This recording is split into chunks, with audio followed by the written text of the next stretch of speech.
ಈ ವರದಾ ನದಿ ಏನು ಹುಟ್ಟುತ್ತಲ್ಲ ಆ ಒಂದು ತಟದಲ್ಲಿ ಅಂದರೆ ಆ ಸ್ಥಳದಲ್ಲಿ ಬ್ರಹ್ಮನ 3 ಜನ ಪತ್ನಿಯರಾದ ಸರಸ್ವತಿ, ಗಾಯತ್ರಿ, ಸಾವಿತ್ರಿಯರ ಪ್ರತೀಕವಾಗಿ ಏಕರೂಪ ಮಾಡಿಬಿಟ್ಟು ವರದಾಂಬ ಅನ್ನೋ ಹೆಸರಲ್ಲಿ ಅಲ್ಲಿ ದೇವಿಯನ್ನು ಪ್ರತಿಷ್ಠಾಪನೆ ಮಾಡಿದ್ದಾರೆ. ಬ್ರಹ್ಮನ 3 ಜನ ಮಡದಿಯರು ಒಂದಾಗಿ ವರದೆ ಅನ್ನೋ ಹೆಸರಿನಲ್ಲಿ ಅಲ್ಲಿ ನಿಂತು ಸ್ಥಾಪನೆಗೊಂಡಂತಹ ಅವಳ ಪಾದದ ಅಡಿಯಿಂದ ವರದಾ ನದಿ ಹುಟ್ಟಿ ಇವತ್ತಿಗೂ ಹರಿದು ಬರ್ತಾ ಇದೆ. ಅದು ನಮ್ಮ ಪುಣ್ಯ. ಈ ವರದಾ ನದಿ ನಮ್ಮ ಶಿವಮೊಗ್ಗದಲ್ಲಿ ಹುಟ್ಟಿರುವುದು ನಮ್ಮ ಹೆಮ್ಮೆ, ನಮ್ಮ ಅದೃಷ್ಟ ಅಂತ ಹೇಳ್ಕೊಳ್ಳೋಕ್ಕೆ ಬಹಳ ಖುಷಿಯಾಗುತ್ತೆ. ಇಲ್ಲಿನ ಪವಿತ್ರತೆಯನ್ನು ನೋಡಿ ಅನೇಕ ಶುಭ ಕಾರ್ಯಗಳನ್ನು ಹಾಗೂ ಪಿಂಡ ಪ್ರದಾನ ಕಾರ್ಯ ಜೊತೆಗೆ ಪಿತೃ ಕಾರ್ಯಗಳನ್ನು ನಿರಂತರವಾಗಿ ನಡೆಸ್ಕೊಂಡು ಬರ್ತಾ ಇದ್ದಾರೆ. ಬ್ರಹ್ಮ ಕಪಾಲ ಶಿವನ ಕೈಯನ್ನು ಕಚ್ಚಿ ರಕ್ತ ಹೀರುವಾಗ ಶಿವನಿಗೆ ಆಗುತ್ತಿದ್ದ ಉರಿ ಸಂಕಟ ಬೇಗೆಯನ್ನು ನೀಗಿಸಲು ಮಹಾವಿಷ್ಣು ದೇವಲೋಕದಿಂದ ಗಂಗೆಯನ್ನು ತಂದು ತನ್ನ ಶಂಕುವಿನಲ್ಲಿ ಹಿಡಿದು ಅಭಿಷೇಕ ಮಾಡಿ ಅವನ ಉರಿಯನ್ನು ಕಡಿಮೆ ಮಾಡಿಸಿ ಆ ನಂತರ ಅವನ ತಲೆ ಮೇಲಿಂದ ಬಿದ್ದ ನೀರೇ ಈ ವರದೆ ಅಂತ ಹೆಸರುವಾಸಿಯಾಗಿ ಇಲ್ಲಿ ಹುಟ್ಟಿದ್ದಾಳೆ. ಅಂದಿನಿಂದ ಇವತ್ತಿಗೂ ಶಿವನಿಗೆ ನೀರಿನ ಅಭಿಷೇಕ, ಹಾಲಿನ ಅಭಿಷೇಕ ಅಂದರೆ ಬಹಳ ಇಷ್ಟ. ಶಿವ ಒಲಿಯುವುದು ನಾವು ಮಾಡುವ ಅಭಿಷೇಕದಿಂದ ಅಂತ ಹೇಳಿ ಇವತ್ತಿಗೂ ನಂಬಿಕೆ ಇದೆ ಫ್ರೆಂಡ್ಸ್.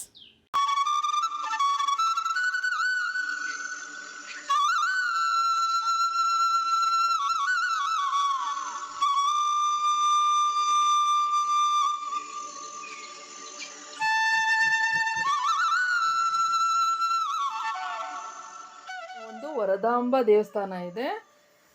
ಏನಕ್ಕೆ ಇಲ್ಲಿ ವರದಾ ನದಿ ಹುಟ್ಟಿದ್ಲು, ವರದಾಂಬ ತಾಯಿನೇ ಏಕೆ ಇಲ್ಲಿ ಸ್ಥಾಪನೆ ಮಾಡಿದ್ರು ಅಂತೇಳಿ ಒಂದು ಸಣ್ಣ ಕಲ್ಯಾಣಿ ಇದೆಯಲ್ಲ ಇಲ್ಲಿ ಶೇಖರಣೆ ಆಗುತ್ತೆ. ಇದಕ್ಕೆ ಶ್ರೀ ಲಕ್ಷ್ಮೀ ತೀರ್ಥ ಅಂತ ಹೇಳಿ ಕರೀತಾರೆ. ಅಂದರೆ ಲಕ್ಷ್ಮಿಯಷ್ಟೇ ಶ್ರೇಷ್ಠವಾದ ಈ ತೀರ್ಥ ಇದು ಅಂತ ಹೇಳಿ ಅಂತ ಅರ್ಥ. ಇದು ಲಕ್ಷ್ಮೀ ತೀರ್ಥದಲ್ಲಿ ಕಲೆಕ್ಟ್ ಆಗಿಬಿಟ್ಟು ಅಲ್ಲಿಂದ ಒಂದು ಸಣ್ಣ ಹೋಲ್ ಇದೆ. ಆ ಹೋಲ್ ಮೂಲಕ ಹೋಗ್ಬಿಟ್ಟು ದೊಡ್ಡ ಒಂದು ಕೊಳಕ್ಕೆ ಸೇರ್ತಾಳೆ.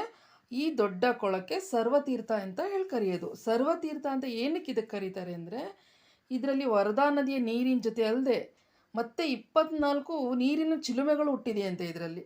ಹಾಗಾಗಿ ಇದಕ್ಕೆ ಸರ್ವತೀರ್ಥ ಅಂತ ಹೇಳಿ ಕರೀತಾರೆ. ಮತ್ತು ಈ ದಡದಲ್ಲಿ ಅನೇಕ ಪೂಜೆ ಪುನಸ್ಕಾರ ಕಾರ್ಯಗಳನ್ನು ಅಲ್ಲಿ ಸುತ್ತಮುತ್ತ ಜನ. ಹಾಯ್ ಫ್ರೆಂಡ್ಸ್, ನಾನು ನಿಮ್ಮ ಯೂಟ್ಯೂಬ್ ಗೆಳತಿ ಆಶಾರಾಣಿ, ಮಲೆನಾಡ ಹುಡುಗಿ. ನನ್ನ ಯೂಟ್ಯೂಬ್ ಚಾನಲ್ಗೆ ನಿಮಗೆಲ್ಲ ಮತ್ತೊಮ್ಮೆ ಸ್ವಾಗತ. ಸ್ನೇಹಿತರೆ, ನಾನಿವತ್ತು ವರದಾ ನದಿಯ ಮೂಲವನ್ನು ತೋರಿಸ್ಲಿಕ್ಕೆ, ವರದಾ ನದಿಯ ಹುಟ್ಟಿನ ಸ್ಥಳ ತೋರಿಸ್ಲಿಕ್ಕೆ ಹೋಗ್ತಾ ಇದ್ದೀನಿ. ವರದಾ ನದಿಯ ಒಂದು ಶ್ರೇಷ್ಠತೆ ಗೊತ್ತಾ, ವಿಶೇಷತೆ ಗೊತ್ತಾ ನಿಮಗೆ? ಆ ವರದಾ ನದಿ ಬ್ರಹ್ಮನ ಪತ್ನಿಯರು 3 ಜನ, ಸರಸ್ವತಿ, ಶಾರದೆ, ಗಾಯತ್ರಿ. ಆ 3 ಜನರು ಸಹ ಒಂದೇ ಆತ್ಮದಲ್ಲಿ ಐಕ್ಯ ಆಗಿ ಅವರ ಪಾದದ ಅಡಿಯಿಂದ ಹುಟ್ಟಿ ಬಂದಿರುವುದು ವರದಾ ನದಿ. ಈ ವರದಾ ನದಿ ಇನ್ನೊಂದು ವಿಶೇಷತೆ ಅಂದರೆ ಶಿವನು ಬ್ರಹ್ಮಕಪಾಲವನ್ನು ಹಿಡ್ಕೊಂಡಾಗ ಆ ಉರಿ ತಾಳಕ್ಕಾಗದೆ ಭಾಗೀರಥಿಯನ್ನು ವಿಷ್ಣು ಶಂಖದಲ್ಲಿ ಹಿಡಿದು ಶಿವನಿಗೆ ಅಭಿಷೇಕ ಮಾಡಿ ಆ ವರದಾ ನದಿ ಹುಟ್ಟಿರೋದು. ಅಷ್ಟು ಶ್ರೇಷ್ಠವಾದ ನದಿ ಅದು.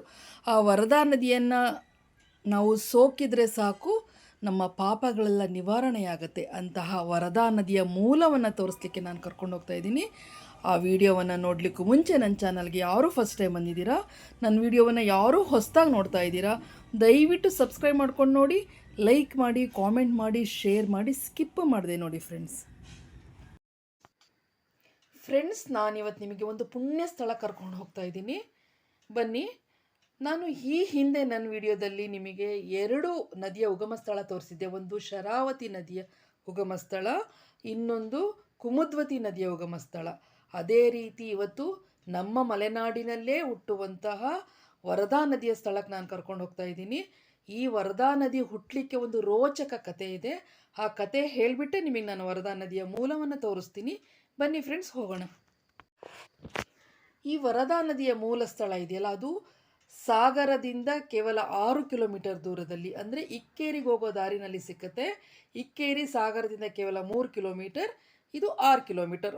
ಲೆಫ್ಟ್ ಸೈಡ್ ಹೋದರೆ ವರದಾ ಮೂಲ, ರೈಟ್ ಸೈಡ್ ಹೋದರೆ ಇಕ್ಕೇರಿ.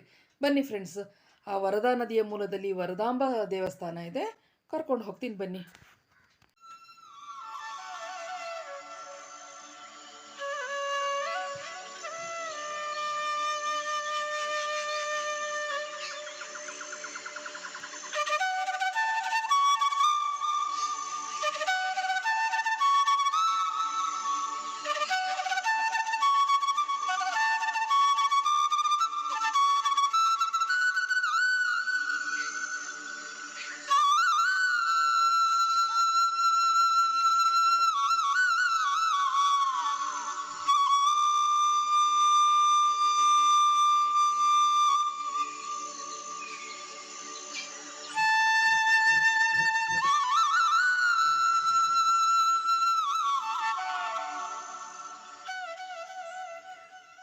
ಫ್ರೆಂಡ್ಸ್, ಇದೇ ವರದಾ ನದಿಯ ಮೂಲ ಸ್ಥಳ.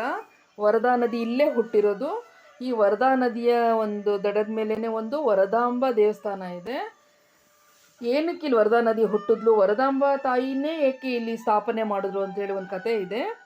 ಆ ಕತೆನ ನಾನು ನಿಮಗೆಲ್ಲ ತಿಳಿಸ್ಕೊಡ್ತೀನಿ. ವರದಾ ನದಿ ಹುಟ್ಟಲಿಕ್ಕೆ ಕಾರಣ ಏನು, ಶಿವನಿಗೆ ಅಭಿಷೇಕ ಏನಕ್ಕೆ ಇಷ್ಟ, ಈ ಕತೆ ಏನು, ನಮ್ಮ ಶಿವಮೊಗ್ಗ ಜಿಲ್ಲೆಯಲ್ಲಿ ವರದಾ ಮೂಲ ಇರೋದು ಎಲ್ಲಿ, ಎಲ್ಲ ತಿಳಿಸ್ಲಿಕ್ಕೂ ಮುಂಚೆ ನನ್ನ ಚಾನಲ್ಗೆ ಯಾರು ಫಸ್ಟ್ ಟೈಮ್ ಬಂದಿದ್ದೀರಾ ದಯವಿಟ್ಟು ಸಬ್ಸ್ಕ್ರೈಬ್ ಮಾಡ್ಕೊಂಡು ನೋಡಿ, ಲೈಕ್ ಮಾಡಿ, ಕಾಮೆಂಟ್ ಮಾಡಿ, ಶೇರ್ ಮಾಡಿ. ಸ್ನೇಹಿತರೆ, ವರದಾ ನದಿ ಹುಟ್ಟಲಿಕ್ಕೆ ಕಾರಣ ನಮ್ಮ ಸೃಷ್ಟಿ ಸ್ಥಿತಿ ಲಯಕರ್ತರಾದಂತಹ ಬ್ರಹ್ಮ ವಿಷ್ಣು ಮಹೇಶ್ವರರು. ಬ್ರಹ್ಮ ವಿಷ್ಣು ಮಹೇಶ್ವರರು ಇದಕ್ಕೆ ಕಾರಣರಾದರು. ಹೇಗೆ ಅಂತ ಹೇಳಿದರೆ, ಹಿಂದೆ ಬ್ರಹ್ಮನಿಗೆ 5 ತಲೆ ಇತ್ತು. 5 ತಲೆ ಅಂದಮೇಲೆ ಆಸೆನೂ ಜಾಸ್ತಿ ಇರುತ್ತೆ ಅಲ್ವಾ. ಹಾಗಾಗಿ ಬ್ರಹ್ಮದೇವರು 3 ಮದುವೆಗಳನ್ನು ಆಗ್ತಾರೆ. ಒಂದು ಸರಸ್ವತಿ, ಶಾರದೆಯನ್ನು ಸಾವಿತ್ರಿ ಅಂತ ಹೇಳಿ ಕರೀತಾರೆ, ಮತ್ತು ಗಾಯತ್ರಿ. ಸರಸ್ವತಿ, ಸಾವಿತ್ರಿ, ಗಾಯತ್ರಿ ಈ 3 ಜನ ಸಹ ಬ್ರಹ್ಮನ ಮಡದಿಯರು. ಆದರೆ ಇಲ್ಲಿ ಸರಸ್ವತಿಯ ಹೊಟ್ಟೆಲುಟ್ಟಿದಂತಹ ಮಗಳೇ ಸಾವಿತ್ರಿ, ಅಂದರೆ ಶಾರದೆಯ ರೂಪ ಲಾವಣ್ಯಕ್ಕೆ ಮರುಳಾಗಿ ಅವರು ತಮ್ಮ ಮಗಳನ್ನೇ ಮದುವೆ ಆಗ್ತಾರೆ. ಇದು ಪರಶಿವನಿಗೆ ಅತ್ಯಂತ ಕೋಪ ತರಿಸುತ್ತೆ. ತಾನು ಹೆತ್ತ ಮಗಳನ್ನೇ ತಾನು ಮದುವೆ ಆದ ಅಂತ ಹೇಳಿಬಿಟ್ಟು ಶಿವ ಏನು ಮಾಡ್ತಾರೆ, ಆ ಬ್ರಹ್ಮನ 5ನೇ ತಲೆಯನ್ನು ಕಡಿದು ಬಿಡ್ತಾರೆ. ಆ ಬ್ರಹ್ಮನ ತಲೆ ಬಂದ್ಬಿಟ್ಟು ಶಿವನ ಕೈಯನ್ನು ಕಚ್ಕೊಂಡು ಶಿವನಲ್ಲಿರುವ ದೇಹದ ರಕ್ತವನ್ನೆಲ್ಲ ಹೀರಲಿಕ್ಕೆ ಶುರು ಮಾಡುತ್ತೆ. ಆಗ ಶಿವ ಹೇಳ್ತಾರೆ, ಶಿವನಿಗೆ ತಡ್ಕೊಳ್ಳೋಕ್ಕೆ ಆಗಲ್ಲ, ಮೈಯೆಲ್ಲ ಉರಿ ಶುರು ಆಗುತ್ತೆ. ಆಗ ನನ್ನ ತಪ್ಪಾಯಿತು, ಈ ತಲೆನ ಬಿಡಿಸು ಅಂತ ಹೇಳಿದಾಗ ಬ್ರಹ್ಮ ಹೇಳ್ತಾರೆ, ಈ ತಲೆ ಎಷ್ಟು ಊಟ ಮಾಡುತ್ತೋ, ಅದು ಎಷ್ಟು ತೃಪ್ತಿ ಆಗುತ್ತೋ ಅಷ್ಟು ಆಹಾರ ಕೊಟ್ಟರೆ ಅದು ಕೈ ಬಿಡುತ್ತೆ ಅಂತ ಹೇಳಿ. ಶಿವ ಎಷ್ಟು ಆಹಾರ ಕೊಟ್ಟರು ಅದಕ್ಕೆ ಹೊಟ್ಟೆ ತುಂಬ್ತಾ ಇರಲ್ಲ, ಕೈ ಬಿಡ್ತಾ ಇರಲ್ಲ. ಅದು ದಿನದಿಂದ ದಿನಕ್ಕೆ ಆ ತಲೆ ಶಿವನನ್ನು ಕಚ್ಚಿ ರಕ್ತ ಹೀರ್ತಾ ಇರುತ್ತೆ. ಇದನ್ನು ಸಹಿಸೋಕ್ಕಾಗದೆ ಶಿವ ದೇವಾನುದೇವತೆಗಳ ಹತ್ರ ಎಲ್ಲ ಭಿಕ್ಷೆ ಬೇಡ್ತಾರೆ. ಯಾವ ದೇವತೆಗಳು ಸಹ ಆಹಾರ ಹಾಕಿದ್ರೂ ಆ ತಲೆಗೆ ಹೊಟ್ಟೆ ತುಂಬ್ತಾ ಇರಲ್ಲ. ಹೀಗೆ ಅಲಿತಾ ಹೊರನಾಡಿಗೆ ಬರ್ತಾರೆ. ಹೊರನಾಡ ಅನ್ನಪೂರ್ಣೇಶ್ವರಿ ಹತ್ರ ಭವತಿ ಭಿಕ್ಷಾಂದೇಹಿ ಅಂತ ಕೇಳ್ತಾರೆ. ಆಗ ಅನ್ನಪೂರ್ಣೇಶ್ವರಿ ಕೊಟ್ಟಂಥ ಆಹಾರದಿಂದ ಆ ಕಪಾಲ ಭಾತಿ ಅಂತ ಹೇಳ್ತಾರೆ, ಅದು ಕಪಾಲ ಅಂತ ಹೇಳ್ತಾರೆ. ಬ್ರಹ್ಮನ ತಲೆ ಏನು ಭಿಕ್ಷಾ ಪಾತ್ರೆ ಮಾಡ್ಕೊಂಡಿರ್ತಾರಲ್ಲ ಶಿವ, ಅದಕ್ಕೆ ಕಪಾಲ ಅಂತ ಹೇಳ್ತಾರೆ. ಆ ಕಪಾಲ ತುಂಬುತ್ತೆ, ಆ ತಲೆಯ ಹೊಟ್ಟೆ ತುಂಬುತ್ತೆ, ಅವತ್ತು ಕೈ ಬಿಡುತ್ತೆ. ಅನ್ನಪೂರ್ಣೇಶ್ವರಿಯ ಭಿಕ್ಷಾನ್ನದಿಂದ ಕಪಾಲ ತುಂಬುತ್ತೆ, ಬ್ರಹ್ಮನ ತಲೆ ಶಿವನ ಕೈ ಬಿಡುತ್ತೆ. ಆದರೆ ಬ್ರಹ್ಮನ ತಲೆ ಕಚ್ಚಿ ರಕ್ತ ಹೀರಿತ್ತಲ್ಲ, ಆ ದೇಹದ ಉರಿ ಇನ್ನೂ ಶಿವನಿಗೆ ಕಡಿಮೆ ಆಗಿರಲ್ಲ. ದೇಹದ ಉರಿ ತಡಿಲಿಕ್ಕಾಗದೆ ಶಿವ ತುಂಬ ಸಂಕಟ ಪಡ್ತಾ ಇರ್ತಾರೆ. ಆಗ ವಿಷ್ಣು ಏನು ಮಾಡ್ತಾರೆ, ತಮ್ಮ ಶಂಖದಿಂದ ದೇವಲೋಕದ ಗಂಗೆಯನ್ನು ತಂದು ಶಿವನಿಗೆ ಅಭಿಷೇಕ ಮಾಡ್ತಾರೆ. ತುಂಬ ಸಮಯಗಳ ಕಾಲ ಅಭಿಷೇಕ ಮಾಡಿದ ನಂತರ ಶಿವನ ದೇಹದ ಉರಿ ಕಡಿಮೆಯಾಗುತ್ತೆ. ಆ ಅಭಿಷೇಕದ ನೀರು ಏನು ಕೆಳಗಡೆ ಭೂಮಿ ಮೇಲೆ ಬೀಳುತ್ತಲ್ಲ, ಅದೇ ವರದಾ ನದಿಯಾಗಿ ಹರಿದು ಹೋಗುತ್ತೆ. ಆ ನದಿ ಏನು ಮಾಡ್ತಾರೆ, ಆ ವಿಷ್ಣುವಿನ ಶಂಖದಿಂದ ಬಿದ್ದಂತಹ ಗಂಗಾಜಲ ಬ್ರಹ್ಮನ 3 ಮಡದಿಯರು ಸರಸ್ವತಿ, ಸಾವಿತ್ರಿ, ಗಾಯತ್ರಿ, ಆ 3 ದೇವತೆಗಳು ಒಂದೇ ಆ ದೇಹದಲ್ಲಿ, 3 ಆತ್ಮಗಳು ಒಂದೇ ದೇಹದಲ್ಲಿ ಐಕ್ಯವಾಗ್ತಾರೆ. ಆ ತಾಯಿ ವರದಾಂಬೆ ಅಂತೇಳಿ ಹೆಸರು ಪಡಿತಾಳೆ. ಆ ತಾಯಿಯ ಪಾದದ ಅಡಿಯಿಂದ ವರದಾ ನದಿ ಹುಟ್ಟಿ ಹರಿದು ಬರುತ್ತೆ. ಈ ವರದಾಂಬೆಯ ಪಾದದಡಿಯಿಂದ ಬಂದ ನೀರು ಈ ಸಣ್ಣ ಕಲ್ಯಾಣಿ ಇದೆಯಲ್ಲ, ಇಲ್ಲಿ ಶೇಖರಣೆ ಆಗುತ್ತೆ. ಇದಕ್ಕೆ ಶ್ರೀ ಲಕ್ಷ್ಮೀ ತೀರ್ಥ ಅಂತ ಹೇಳಿ ಕರೀತಾರೆ. ಅಂದರೆ ಲಕ್ಷ್ಮಿಯಷ್ಟೇ ಶ್ರೇಷ್ಠವಾದ ಈ ತೀರ್ಥ ಇದು ಅಂತ ಹೇಳಿ ಅಂತ ಅರ್ಥ. ಇದು ಲಕ್ಷ್ಮೀ ತೀರ್ಥದಲ್ಲಿ ಕಲೆಕ್ಟ್ ಆಗಿಬಿಟ್ಟು ಅಲ್ಲಿಂದ ಒಂದು ಸಣ್ಣ ಹೋಲ್ ಇದೆ, ಆ ಹೋಲ್ ಮೂಲಕ ಹೋಗ್ಬಿಟ್ಟು ದೊಡ್ಡ ಒಂದು ಕೊಳಕ್ಕೆ ಸೇರ್ತಾಳೆ. ಈ ದೊಡ್ಡ ಕೊಳಕ್ಕೆ ಸರ್ವತೀರ್ಥ ಅಂತ ಹೇಳಿ ಕರೆಯೋದು. ಸರ್ವತೀರ್ಥ ಅಂತ ಏನಕ್ಕೆ ಇದಕ್ಕೆ ಕರೀತಾರೆ ಅಂದರೆ, ಇದರಲ್ಲಿ ವರದಾ ನದಿಯ ನೀರಿನ ಜೊತೆ ಅಲ್ಲದೆ ಮತ್ತೆ 24 ನೀರಿನ ಚಿಲುಮೆಗಳು ಹುಟ್ಟಿದೆಯಂತೆ ಇದರಲ್ಲಿ. ಹಾಗಾಗಿ ಇದಕ್ಕೆ ಸರ್ವತೀರ್ಥ ಅಂತ ಹೇಳಿ ಕರೀತಾರೆ. ಮತ್ತು ಈ ದಡದಲ್ಲಿ ಅನೇಕ ಪೂಜೆ ಪುನಸ್ಕಾರ ಕಾರ್ಯಗಳನ್ನು ಅಲ್ಲಿ ಸುತ್ತಮುತ್ತ ಜನ ಇದು ಪವಿತ್ರವಾದ ಸ್ಥಳ ಅಂತೇಳಿ ನಡೆಸ್ಕೊಂಡು ಬರ್ತಾ ಇದ್ದಾರೆ. ವರದಾ ನದಿ ಏನು ಹುಟ್ಟುತ್ತಲ್ಲ ಆ ಒಂದು ತಟದಲ್ಲಿ ಅಂದರೆ ಆ ಸ್ಥಳದಲ್ಲಿ ಬ್ರಹ್ಮನ 3 ಜನ ಪತ್ನಿಯರಾದ ಸರಸ್ವತಿ, ಗಾಯತ್ರಿ, ಸಾವಿತ್ರಿಯರ ಪ್ರತೀಕವಾಗಿ ಏಕರೂಪ ಮಾಡಿಬಿಟ್ಟು ವರದಾಂಬ ಅನ್ನೋ ಹೆಸರಲ್ಲಿ ಅಲ್ಲಿ ದೇವಿಯನ್ನು ಪ್ರತಿಷ್ಠಾಪನೆ ಮಾಡಿದ್ದಾರೆ. ಫ್ರೆಂಡ್ಸ್, ಇದು ಹೊರಗಿಂದ ನೋಡಿದ್ರೆ ಒಂದು ಮಲೆನಾಡಿನ ಒಂದು ಮನೆ ಥರ ಕಾಣುತ್ತೆ. ಒಳಗಡೆ ಹೋದಾಗ ಆ ತಾಯಿಯ ಗರ್ಭಗುಡಿ ಇದೆ. ಅಲ್ಲಿ ಆ ತಾಯಿಯ ಗರ್ಭಗುಡಿಯ ಪಾದದಡಿಯಿಂದ ಈ ವರದಾ ನದಿ ಹುಟ್ಟಿ ಹರಿದು ಬರ್ತಾಳೆ ಅನ್ನೋ ಒಂದು ನಂಬಿಕೆ. ಸರ್ವತೀರ್ಥ ಸಮುದ್ಭೂತೆ ಭವತಾಪ ನಿವಾರಿಣಿ ಪೂರ್ಣಚಂದ್ರ ಪ್ರಭೇ ದೇವಿ ವರದಾಂಬ ನಮೋಸ್ತುತೆ. ಅಂದರೆ ಪೂರ್ಣಚಂದ್ರ ಎಷ್ಟು ಸುಂದರವಾಗಿರ್ತಾನಲ್ಲ ಅಷ್ಟು ಸುಂದರವಾಗಿರುವ ದೇವಿ, ನಿನ್ನಲ್ಲಿ ಸರ್ವ ತೀರ್ಥದ ಎಲ್ಲ ರೀತಿಯ ತೀರ್ಥದ ಒಂದು ಶಕ್ತಿ ಇದೆ.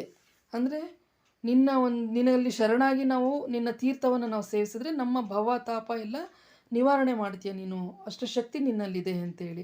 ಹೌದು ಫ್ರೆಂಡ್ಸ್, ಇವಾಗೊಂದು ನಾನು ಕೊಳ ತೋರಿಸ್ತೀನಿ. ಅದರಲ್ಲಿ 24 ತೀರ್ಥಗಳ ಉಗಮ ಆಗಿದೆ. ಆ ತೀರ್ಥವನ್ನು ನಾವು ಸೇವಿಸಿದರೆ ನಮ್ಮ ಎಲ್ಲ ಪಾಪಕರ್ಮಗಳು, ನಮ್ಮ ರೋಗ ರುಜಿನಗಳು ಎಲ್ಲವೂ ನಿವಾರಣೆ ಆಗ್ತವೆ ಅಂಥೇಳಿ ಅಲ್ಲಿ ಪ್ರತೀತಿಯಾಗಿ ಅಲ್ಲಿ ಆ ಪೂಜೆಗಳು ನಡೀತಾ ಇದೆ. ಇನ್ನು ವರದಾಂಬೆ ಜೊತೆಯಲ್ಲಿ ಸೂರ್ಯನಾರಾಯಣ ದೇವಸ್ಥಾನ ಇದೆ, ರಾಮೇಶ್ವರ ದೇವಸ್ಥಾನ ಇದೆ, ಪ್ರಸನ್ನ ಗಣಪತಿ ದೇವಸ್ಥಾನ ಇದೆ. ಅದಲ್ಲದೆ ಪುಟ್ಟ ಗುಡಿಗಳಿದೆ ಅಲ್ಲಿ.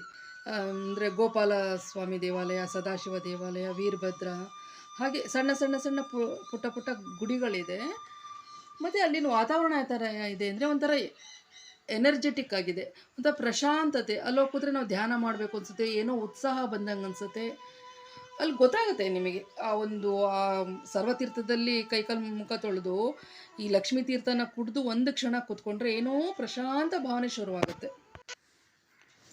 ಈ ವರದಾಂಬೆ ಪಾದದಡಿಯಲ್ಲಿ ಅತ್ಯಂತ ಸ್ವಚ್ಛ ಸುಲಲಿತ ಧಾರೆಯಾಗಿ ಉದ್ಭವಿಸಿರುವ ಈ ವರದಾ ನದಿ ಈ ಒಂದು ಏನು ಸರ್ವತೀರ್ಥ ಇದೆಯಲ್ಲ ಇದರಲ್ಲಿ ಕಲೆಕ್ಟ್ ಆಗಿಬಿಟ್ಟು ಕೊನೆಗೆ ಅಲ್ಲಿ ಕಲ್ಲಿನ ಕಂಬ ಇದೆ ನೋಡಿ, ಅಲ್ಲಿ ಒಂದು ತೂಬು ಕಾಣುತ್ತೆ. ಆ ತೂಬು ಮೂಲಕ ಹರಿದು ಪಶ್ಚಿಮ ಘಟ್ಟಗಳ ಮೂಲಕ ಹರಿದು ಇವಳು ಏನು ಮಾಡ್ತಾಳೆ, ಸಾಗರ, ಬನವಾಸಿ, ಚಂದ್ರಗುತ್ತಿ, ಆನವಟ್ಟಿ, ಜಡೆ, ಹಾನಗಲ್ ಮತ್ತು ಅಲ್ಲಿಂದ ಮುಂದೆ ಹಾವೇರಿ, ಗೂಡೂರು ಮುಂತಾದ ಒಂದು ಸ್ಥಳಗಳಿಂದ ಹರಿದ್ಬಿಟ್ಟು ತುಂಗಾಭದ್ರಾ ನದಿಯಲ್ಲಿ ತುಂಗಾಭದ್ರಗಳ ಜೊತೆಯಾಗ್ತಾಳೆ. ವರದಾ ನದಿಯು ಈ ನಮ್ಮ ಕನ್ನಡ ನಾಡಿನ ಮೊದಲ ರಾಜ ಕದಂಬ ವಂಶದ ಕಟ್ಟಿಸಿರುವ ಬನವಾಸಿಯ ಮಧುಕೇಶ್ವರ ದೇವಾಲಯ, ಚಂದ್ರಗುತ್ತಿ ರೇಣುಕಾ ದೇವಾಲಯ, ಕೋಟಿಪುರದ ಕೈಟಬೇಶ್ವರ ದೇವಾಲಯ, ಇಕ್ಕೇರಿಯ ಅಘೋರೇಶ್ವರ ದೇವಾಲಯ ಹಾಗೂ ಹಾನಗಲ್ ಅಲ್ಲಿರುವ ತಾರಕೇಶ್ವರ ದೇವಾಲಯ ಮುಂತಾದ ಪವಿತ್ರವಾದ ಸ್ಥಳಗಳನ್ನು ಈ ವರದೆ ಪಾವನ ಮಾಡಿದ್ದಾಳೆ ಅಂಥೇಳಿ ಒಂದು ಪ್ರತೀತಿ. ಬನವಾಸಿ, ಸಾಗರ, ಸೊರಬ, ಹಾನಗಲ್, ಹಾವೇರಿ ಜನರಿಗೆ ಇವಳೊಬ್ಬಳು ಅನ್ನದಾತೆಯಾಗಿದ್ದಾಳೆ. ಮುಂದೆ ಇವಳು ಸುಮಾರು 220 ಕಿಲೋಮೀಟರ್ ದೂರಕ್ಕೆ ಹರಿದು ಅವರು ಗಳಗನಾಥ ಎಂಬ ಸ್ಥಳದಲ್ಲಿ ತುಂಗಭದ್ರಾ ನದಿಯ ಜೊತೆಗೂಡಿ ಸಮುದ್ರದಲ್ಲಿ ಐಕ್ಯ ಆಗ್ತಾಳೆ. ಫ್ರೆಂಡ್ಸ್, ನನ್ನ ಈ ಒಂದು ವಿಡಿಯೋ ನಿಮಗೆ ಇಷ್ಟ ಆಯಿತು ಅಂದ್ಕೊಳ್ತೀನಿ. ದಯವಿಟ್ಟು ಕಾಮೆಂಟ್ ಮಾಡಿ, ಲೈಕ್ ಮಾಡಿ, ಶೇರ್ ಮಾಡಿ. ಹೊಸಬ್ರಾದರೆ ಸಬ್ಸ್ಕ್ರೈಬ್ ಮಾಡಿಬಿಟ್ಟು ನನಗೆ ಪ್ರೋತ್ಸಾಹಿಸಿ. Thank you so much.